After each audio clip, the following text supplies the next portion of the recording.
بسم اللہ الرحمن الرحیم۔ السلام علیکم۔ سابقہ صفحات میں مدنی مدرسے کے بارے میں ذکر کیا جا چکا ہے کہ سیدنا عمر رضی اللہ عنہ نے مدینہ طیبہ کو علم اور فتووں کا گہوارہ بنانے کے لیے کس قدر زبردست کوششیں فرمائی۔ مدینہ طیبہ میں قیام پذیر علماء میں سے سب سے زیادہ علمی میدان میں زید بن ثابت رضی اللہ عنہ نے شہرت پائی۔ سیدنا عمر رضی اللہ عنہ نے انہیں مدینہ میں رہنے کا پابند کر رکھا تھا۔ اسی طرح حضرت زید رضی اللہ عنہ کے بہت سے شاگرد بھی ہوئے۔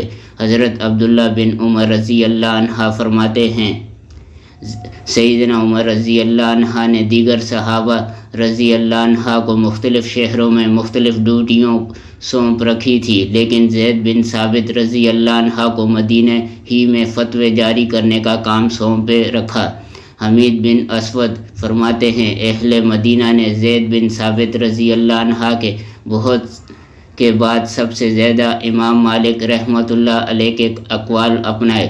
حضرت زید رضی اللہ عنہ ان صحابہ میں سے تھے جنہیں اللہ تعالیٰ نے شاگردوں کا وسیع حلقہ عطا فرمایا۔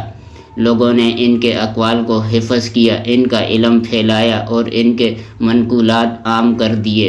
عامر شیبی رحمۃ اللہ علیہ فرماتے ہیں، زید بن ثابت رضی اللہ عنہ فرائض اور قرآنی علوم میں سب پر فائق تھے۔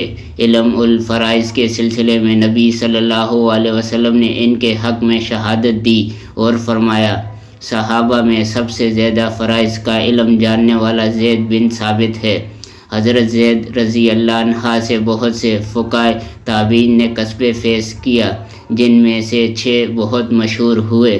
علامہ ابن مدنی فرماتے ہیں، بعد سوگ ذرائع اور پختہ سند سے جو خبر ہم تک پہنچی ہے وہ یہ ہے کہ حضرت زید رضی اللہ عنہ سے جن لوگوں کی ملاقات ثابت ہے وہ سعید بن مسیب، عروہ بن زبیر، قبیصہ بن زہیب، خارجہ بن زید، ابان بن عثمان اور سلیمان بن یسار رحمۃ اللہ علیہ تھے۔